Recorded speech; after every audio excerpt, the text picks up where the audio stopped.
우리 함께 나눌 말씀은 신약 성경 에베소서 4장 11절에서 16절까지입니다. 제가 봉독합니다. 그가 어떤 사람은 사도로, 어떤 사람은 선지자로, 어떤 사람은 복음 전하는 자로, 어떤 사람은 목사와 교사로 삼으셨으니 이는 성도를 온전하게 하여 봉사의 일을 하게 하며 그리스도의 몸을 세우려 하심이라. 우리가 다 하나님의 아들을 믿는 것과 아는 일이 하나가 되어 온전한 사람을 이루어 그리스도의 장성한 분량이 충만한 데까지 이르리니 이는 우리가 이제부터 어린아이가 되지 아니하여 사람의 속임수와 간사한 유혹에 빠져 온갖 교훈의 풍조에 밀려 요동하지 않게 하려 함이라. 오직 사랑 안에서 참된 것을 하여 범사에 그에게까지 자랄지라. 그는 머리니 곧 그리스도라. 그에게서 온 몸이 각 마디를 통하여 도움을 받음으로 연결되고 결합되어 각 지체의 분량대로 역사하여 그 몸을 자라게 하며 사랑 안에서 스스로 세우느니라. 아멘.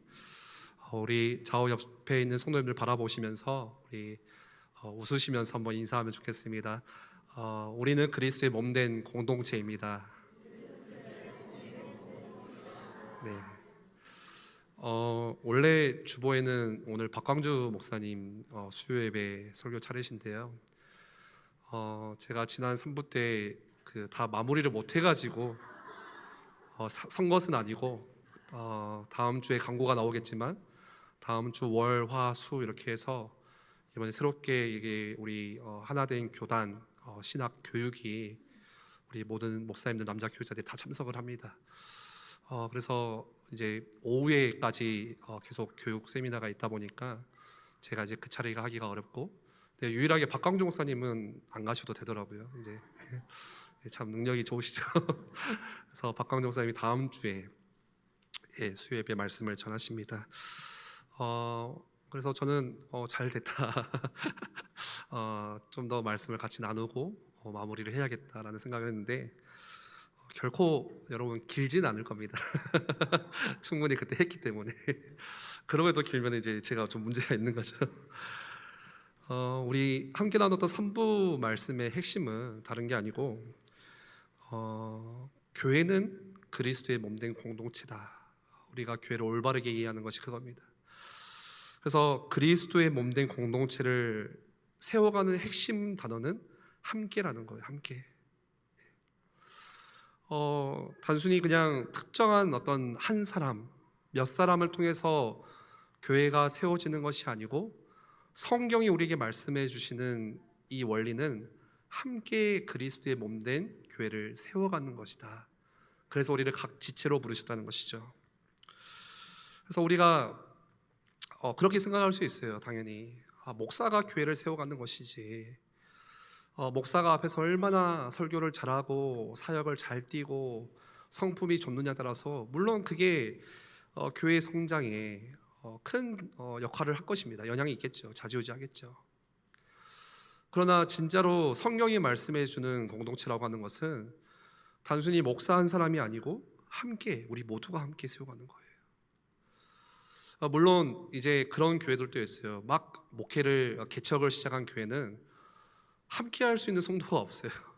그러니까 목사님이 처음부터 끝까지 모든 것들을 다 도맡아 띄고, 특히나 또 시골교회 목회도 보면은 거기는 이제 나이가 연로하신 분들이 많다 보니까 젊은 사람들이 할 수 있는 그런 사역들을 빈자리가 생기니까 그 역할들을 이제 교육자들이 띄는 경우도 있지만 보통의 교회들의 모습은 성경적인 원리는 함께서 세워져 간다는 것입니다. 그래서 오늘 읽었던 말씀과 같이 11절에 그 함께 세워져 가기 위해서 교회의 머리가 되시는 예수님께서 그 몸된 교회 가운데 주신 선물이 뭐였습니까? 사도, 선지자, 복음 전하는 자, 목사와 교사. 그래서 그때도 말씀을 드렸듯이 이 5가지 직분의 지도자의 특징은 말씀을 가르치는 거예요. 가장 중요한. 그래서 교회가 함께 세워져 가는 원리에 어떻게 보면 가장 이 원동력이 되는 것은 당연히 그리스도의 머리 되시는 그리스도를 따라가야 되는 것인데 그게 말씀이죠. 그래서 말씀이 있는 공동체가, 말씀이 살아있는 공동체가 그 성경적인 원리를 따라서 교회를 세워갈 수 있는 것이고, 그래서 그 역할을 감당하기 위해서 예수님께서 그 다섯 가지의 지도자를 통해서 말씀을 사역하고 말씀을 가르치도록, 이것도 특별하다고 보기는 우리가 어렵겠지만 봉사 중에 하나죠. 예. 교회 봉사하는 일 중에 목사와 교육자들은 말씀 사역을 하는 거예요. 특별하게.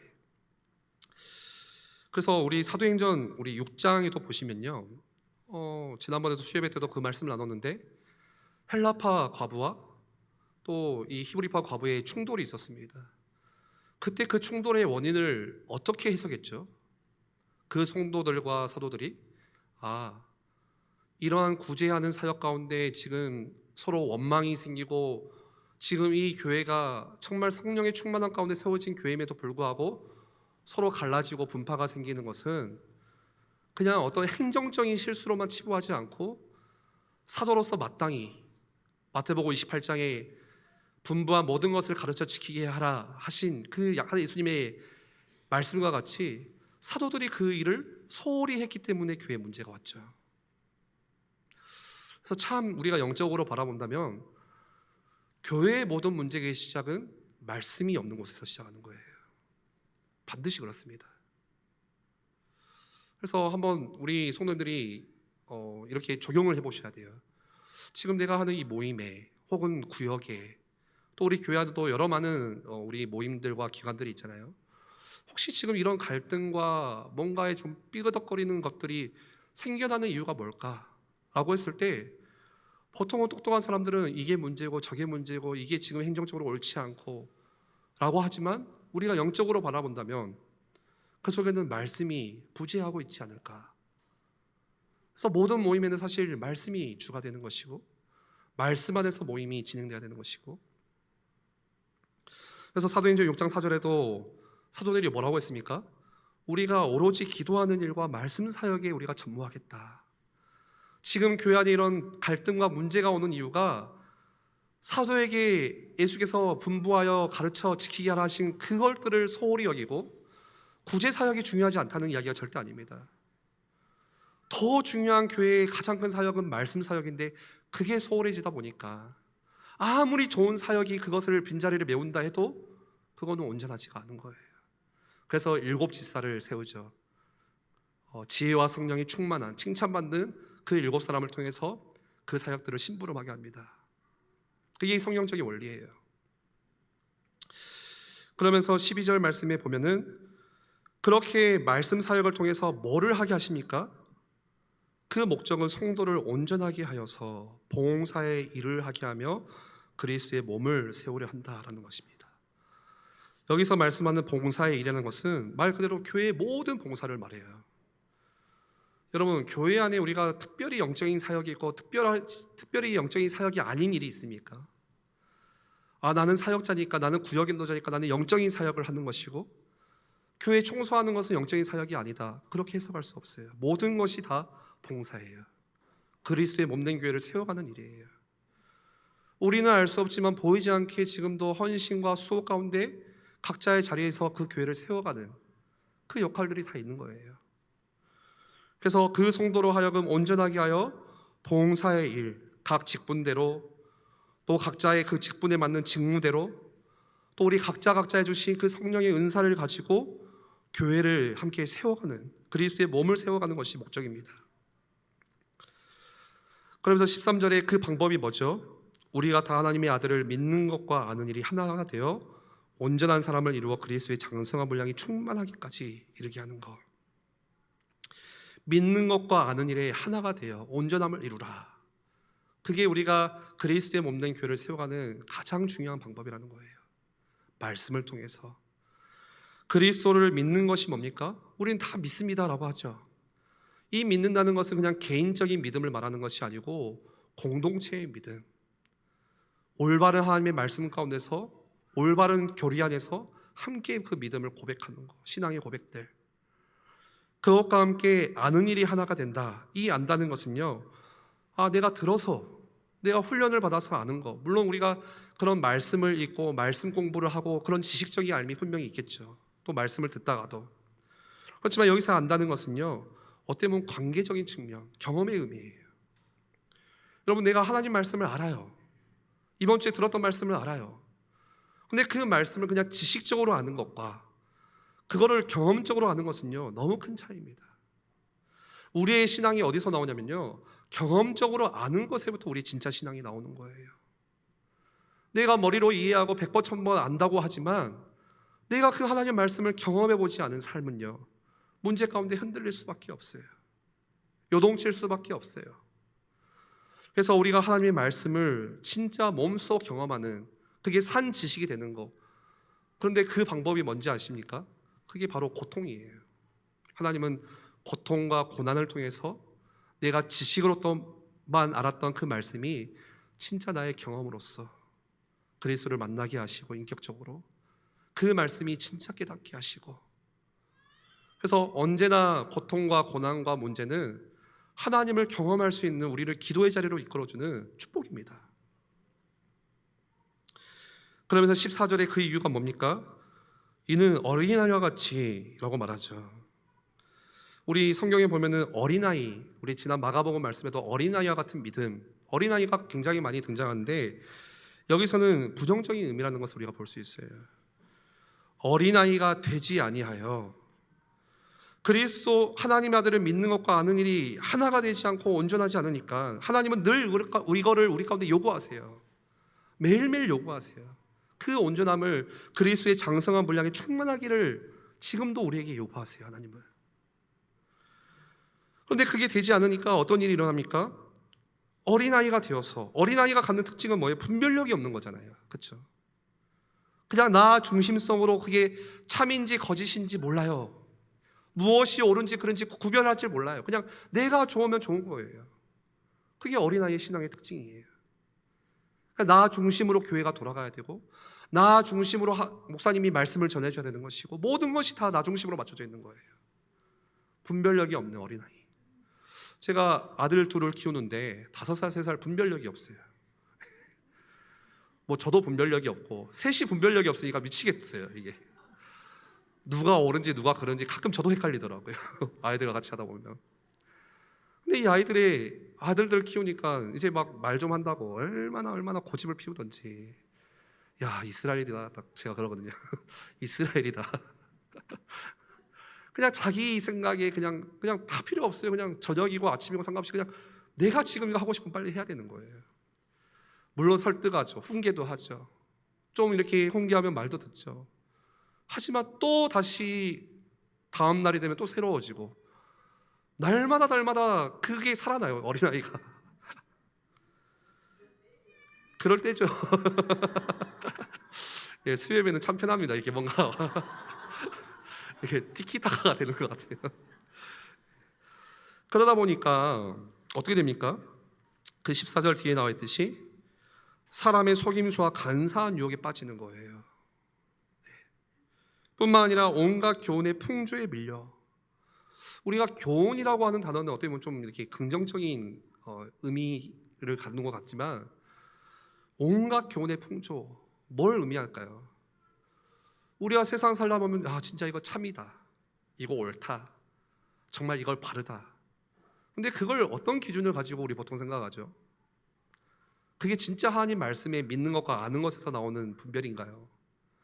그냥 내가 살아보니까, 내가 경험해보니까, 그냥 내가 좀 책을 읽다 보니까, 그냥 인간의 우리가 가지고 있는 그 지식을 가지고, 경험을 가지고 이게 맞다, 이게 틀리다. 그래서 그런 교훈들을 따라가는데 그게 우리를 무너뜨린다는 거예요. 그것들로 하여금 요동하지 않도록 하기 위해서 뭐 한다는 거예요? 그리스도께서 5 지도자를 주셨고 말씀 사역을 하게 하셨고, 그걸 통해서 하나가 되어 온전함을 이루게, 그래서 봉사를 함으로써 교회를 세워가시려고. 그래서 15절에 보니까 오직 사랑 안에서 참된 것을 말하며, 그러면서 약속하시는 게 뭡니까? 범사에 그에게까지 자랄지니라. 그럴 때에 우리를 자라게 하신다는 거예요. 성장하게 하신다는 거예요. 우리를 뭘 통해서요? 말씀을 통해서 믿는 것과 아는 일에 하나가 되어서 우리가 온전함을 말씀으로 구비할 때에 살리는 것은 결국 말씀밖에 없다는 것이죠. 그래서 마지막에 16절 말씀에 참 중요하죠. 그에게서 온 몸이 각 마디를 통하여, 지금 몸에 대한 교회를 비유로 하다 보니까 딱 어떤 상징적으로 이야기를 하죠. 서로 연결되어지고 도움을 받아서, 각 지체가 여러분 서로 도움을 받는 거예요. 우리가 서로 그렇죠? 그러면서 결합되어지고, 중요한 것은 각 지체의 분량대로, 여러분 우리가 이 분량대로 행하는 것이 참 중요합니다. 가끔 우리는 욕심이 많아서 분량을 넘어가려고 할 때도 있어요. 그저 나에게 맡겨주신 그 지체의 분량대로만 우리는 살면 되는데, 자꾸만 더 많은 응답, 더 많은 복, 더 많은 사역들 하고 싶어서, 물론 그런 것들이 거룩한 욕심일 수도 있겠지만 대개는 거룩한 욕심은 아니에요. 그냥 내 욕심일 때가 많아요. 하나님의 뜻이냐? 그냥 내가 원하는 것일 수도 있어요. 우리는 그 분량에 자족하면서 내게 맡겨진 게 이거라면요, 이거에 최선을 다하는 게 제자예요. 이것보다 더 하는 것도 아니고 덜 하는 것도 아니고 그거에 만족하며 살아가는 거예요. 그 분량대로 역사하여 그 몸을 자라게 하며 사랑 안에서 스스로 세운다. 각 지체의 분량대로 자기 역할을 해나감으로써 뭐 한다고요? 그 봉사를 통해서 그리스도의 몸된 교회를 우리는 세워간다. 여러분, 신약 성경이 우리에게 가르치는 교회는 그런 교회입니다. 그런데 만약에 지금 이 성경이 말씀해주는 원리를 우리가 따라가지 않고 교회를 세운다면 어떻게 되겠습니까? 사람들이 저마다의 자기의 아이디어를 가지고 교회를 세우려고 할 거예요. 교회를 성장시키려고 할 거예요. 그래서 특히 우리 교회 안에 회의가 많잖아요. 부서마다 또 청년마다.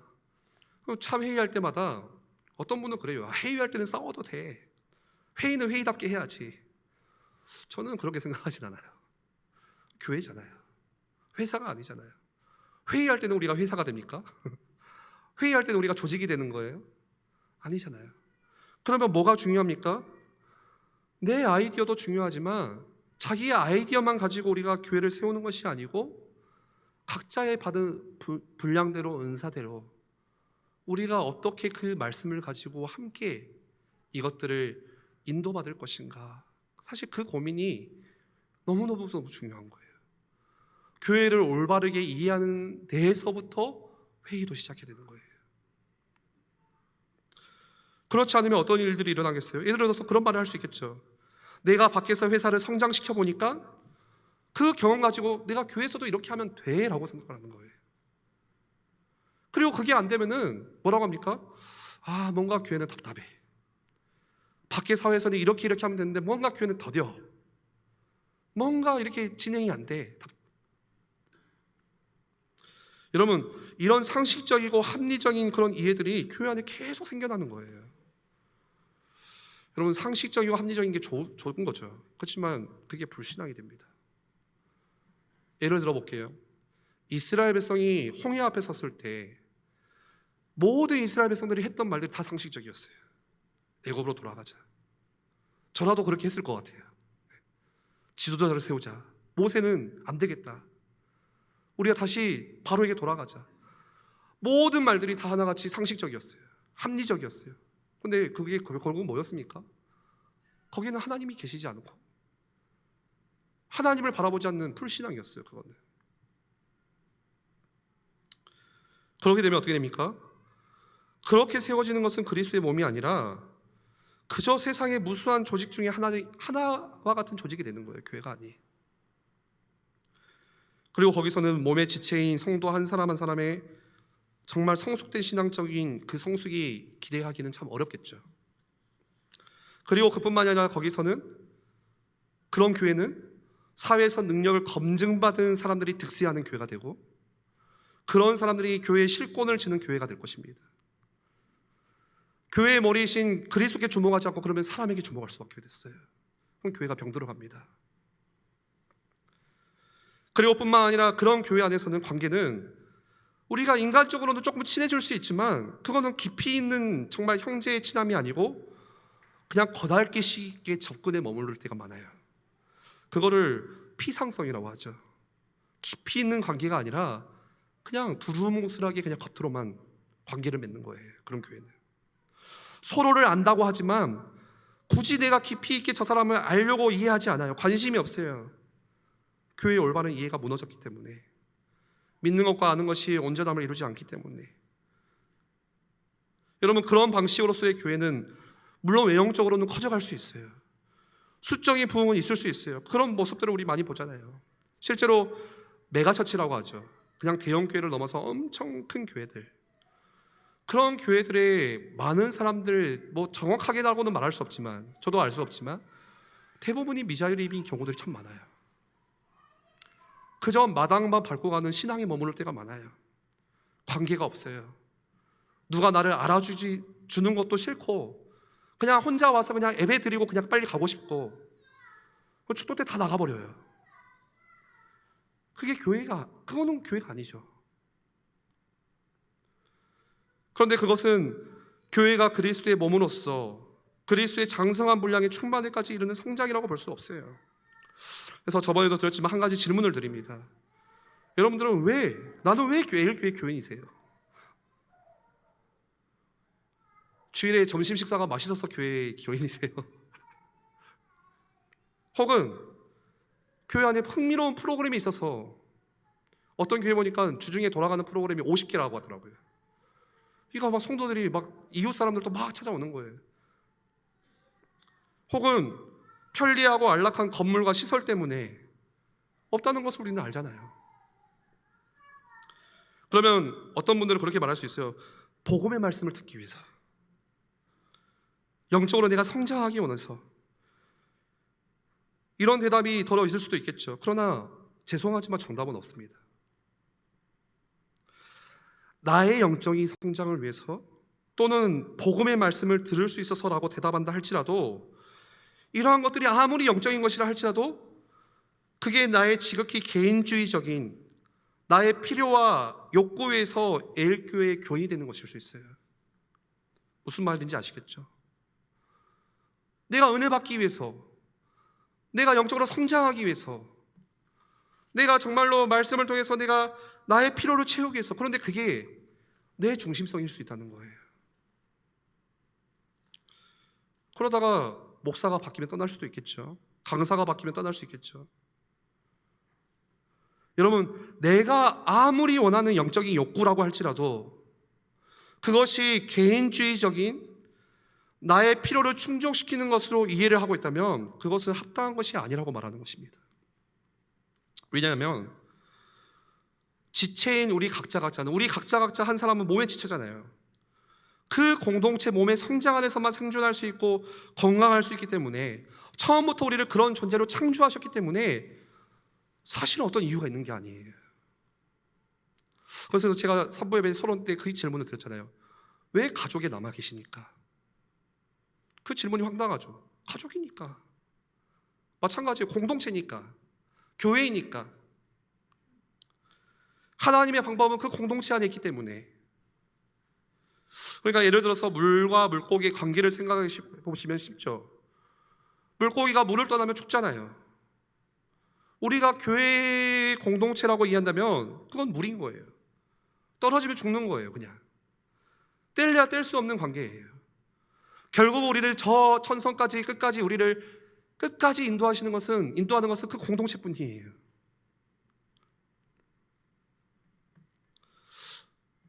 또는 우리가 예를 들면 그럴 수 있죠.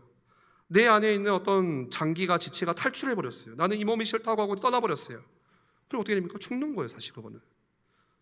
여러분, 살이 떨어지면, 여러분, 발 하나 죽는다고 몸은 죽지 않겠죠. 그렇지만 그 발은 죽어요. 썩어버리죠, 금방. 세포가 다 죽어버리죠. 예를 들어서 새끼손가락이, 여러분 새끼손가락이 짧죠? 혹시 어떤 사람은 새끼손가락이 검지보다 깁니까? 근데 예를 들어서 나는 왜 짧지? 새끼손가락이 하는 말이, 나는 왜 짧을까? 그래서 손가락이 운동을 열심히 해가지고 막 길어졌어요. 그럼 그거는 뭐예요? 기형이에요. 건강하지가 않은 거예요, 사실. 왜 짧아라고 그러면 새끼손가락이니까. 그 새끼손가락의 분량대로 역할을 잘해. 우리는 널 도와줄게, 보호해줄게. 그게 몸이잖아요. 그래서 교인으로서 모든 성도는요, 그리스도의 몸이 성숙하고 건강하게 자라는 것에 우리의 생존을 거는 것입니다. 그리고 그렇게 할 때 여러분들이 자라갈 수 있는 거예요. 성장할 수 있는 거예요. 그렇다면 다시 질문을 드립니다. 내가 에일교회 교인이 이유와 목적이 뭡니까? 그건 그냥 주님의 뜻이기 때문에 그런 거예요. 여기서 주님의 뜻은 뭡니까? 그리스도의 몸이 자라는 거예요. 그 그리스도의 몸이 자라기 위해서 나를 지체로 부르셨다는 거예요. 그러니까 자기 중심적인 어떤 이유와 욕구와 필요와 목적 때문이 아니라 하나님 중심적인, 그리스도 중심적인 이유와 목적과 하나님의 뜻 때문에 우리가 여기 있는 것입니다. 그러면 그러한 공동체가 갖는 특징이 무엇입니까? 첫 번째로, 그러한 공동체가 갖는 첫 번째 특징은 죄와 불신앙이 드러나는 공동체예요. 여러분, 죄가 하나님의 형상까지 우리에게 가져온 가장 치명적인 결과는 뭡니까? 공동체를 깨트린 것입니다. 관계를 깨트린 거예요. 죄의 가장 치명적인 결과, 하나님과의 관계가 깨어졌고, 에덴의 그 공동체가 깨어졌고, 하나님의 나라에서 쫓겨나게 되었고, 그런데 그리스도께서 오셔서 십자가의 그 보혈로서 우리를 구속하실 때 다시 우리를 어디로 부르셨습니까? 교회로 부르신 거예요. 다시 말해서 관계를 회복하시고 깨어진 관계와 공동체를 십자가를 통해서 다시 회복하신 거예요. 그것이 그리스도의 몸된 교회입니다. 그러면요, 그 공동체는 어떻게 되겠습니까? 단순히 그냥 공동체 안에서 피상적인 그런 관계가 아니라 진정한 형제의 깊이 있는 관계로 들어가려고 애를 쓸 거예요. 교회는 정말 그 교회를 알고 있다면, 만약에 우리 성도님들이 진짜 교회가 이런 게 교회구나 라고 그 하나님의 말씀대로 믿고 피상성을 깨트리고 이제는 더 깊이 있는 관계, 더 깊이 있는 공동체가 되기 위해서 여러분들이 그 안으로 들어가게 되면요, 반드시 뭐를 마주하냐? 자신의 죄성을 마주하게 됩니다. 그래서 그 공동체가 갖는 첫 번째 특징은 죄와 불신앙이 드러나는 거예요. 함께 하다 보니까 드러나는 거예요. 여러분, 자신의 불신앙을 마주할 수밖에 없어요. 여러분, 혼자 하는 것은요, 성인군자예요. 다 성인군자예요. 혼자 하면요, 그렇죠? 밖에 있는 일도 혼자 하면요, 얼마나 성인군자인지 몰라요, 나는. 그런데 정말로 지긋지긋한 어떤 사람을 내가 사랑한다는 것은요, 어렵습니까? 쉽습니까? 정말 어려워요. 어떤 성도님이 그러더라고요. 집에 걸려있는 옷만 봐도 화가 난대요. 남편의 옷만 봐도 뒷모습도 아니고 옷만 봐도 화가 난대요. 그런 사람을 이해하고 사랑한다는 것은요, 내 수준을 벗어나는 거예요. 그렇죠? 어렵습니다. 그런데 여러분, 교회 안에는 그런 사람들이 있어요. 그런 사람들을 만날 수밖에 없어요. 우리가 또 내가 그런 사람일 수 있고요. 그런데 중요한 것은 그때 비로소 그와 함께함으로써 뭘 마주한다고요? 나의 죄와 불신앙을 마주한다는 거예요. 그렇게 생각하겠죠. 내가 썩 괜찮은 사람인 줄 알았는데, 보통 우리 99%는 다 그렇게 생각해요. 나 괜찮은 사람인 줄 알았는데, 나 그렇게 사랑 많은 사람인 줄 알았는데, 마주하다 보니까 내가 사랑이 없구나.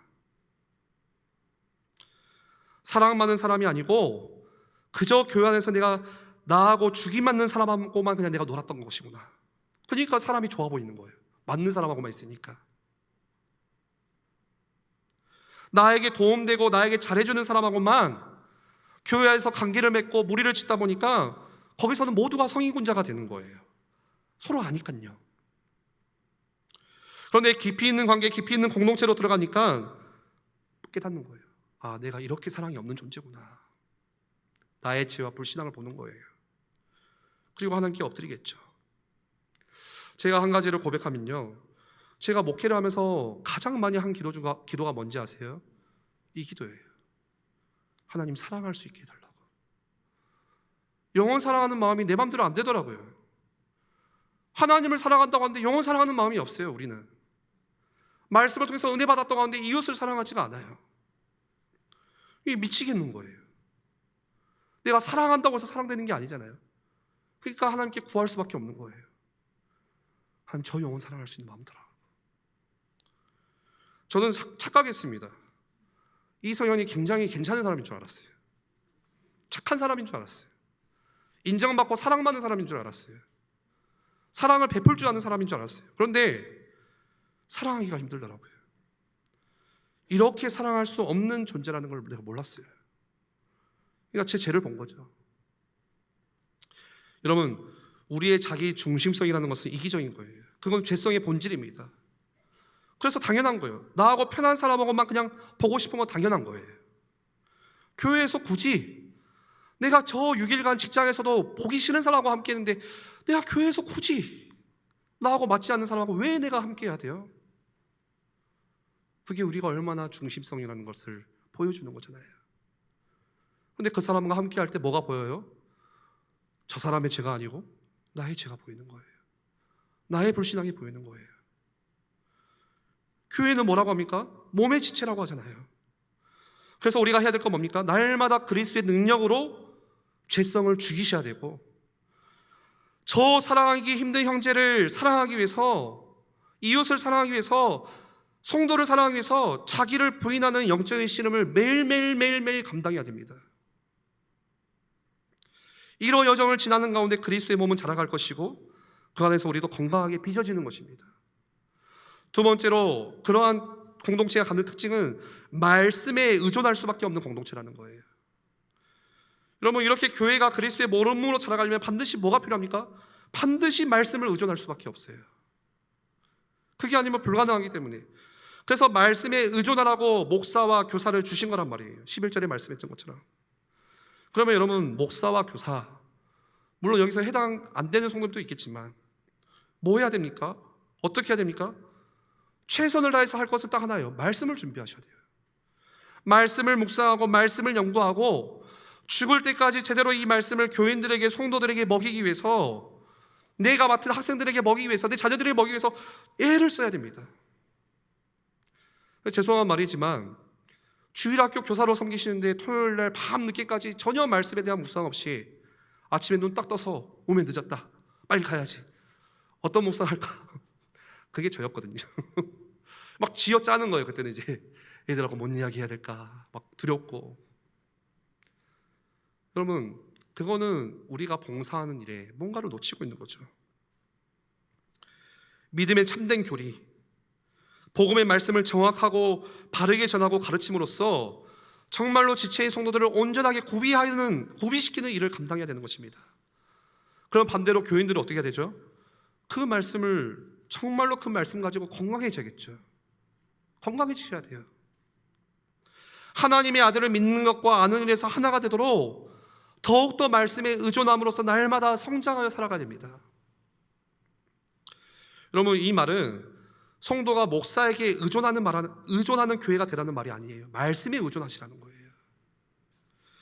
그런데 잘못 오해해서 눈에 보이는 목사를 의존하게 되면은 의존하는 만큼 그 신앙은 절대 건강하지 않습니다. 사람을 의지하며, 목사를 의지하며. 눈에 보이지 아니하시는 교회의 머리신 주님을 보지 못하게 돼요. 그러면 사람을 보니까 주님을 의존함으로써 얻어지는 기쁨과 평안을 누리지 못하게 돼요. 그런 신앙은 위험한 신앙이에요. 마지막 세 번째로, 또 그러한 공동체가 갖는 특징은 뭐냐? 서로에게 의존하는 공동체라는 것입니다. 교회의 머리이신 주님에 대한 의존과 같은 의미로 이런 의존을 쓰는 것은 아니지만 우리는 서로를 의존해야 되는 거예요. 그게 우리를 하나님께서 지으신 창조의 모습이에요. 나만 잘 살면 되지? 아니요. 나만 은혜 받으면 되지? 아니요. 왜 교회를 세상의 한복판에 세우셨고, 그럴 거면 내가 왜 교회 옵니까? 그냥 혼자서 예배드리고 혼자서 신앙생활하면 되는데 왜 우리를 교회로 부르셨습니까? 그래서 사도행전에도 보시면 서로라는 단어가 엄청 많이 나와요. 한번 찾아보시면 서로 교제하고 서로 통용하고 서로 떡을 떼고 서로 말씀을 나누고.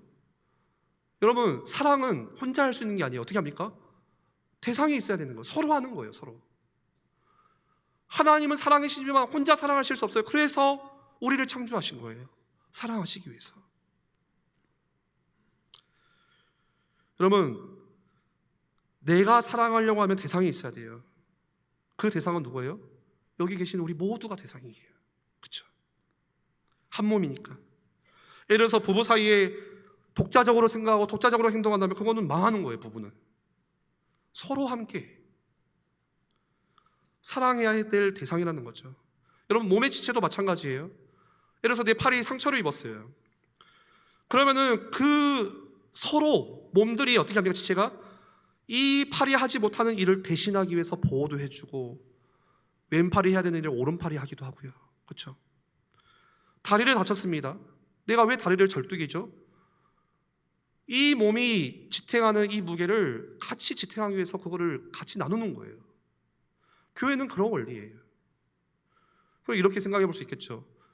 나에게 주신 은사 가지고 내게 맡겨진 그 위치에서 그 봉사를 내가 하지 않는다면 누가 합니까? 누군가가 그 일을 대신하는 거예요. 그렇죠? 그렇게 교회가 세워지는 거예요. 그래서 여러분, 우리는 서로 의존하는 법을 배워야 될 필요가 있습니다. 여기서 의존한다는 것은, 예를 들어서 목사가 여러분에게 나는 주는 사람입니다, 나 받기만 하세요, 그렇지 않아요. 서로 의존한다는 것은 함께 안위를 받기 원한다는 거예요. 그래서 바울도 뭐라고 했습니까? 로마서에 피차 안위 받기를 원한다.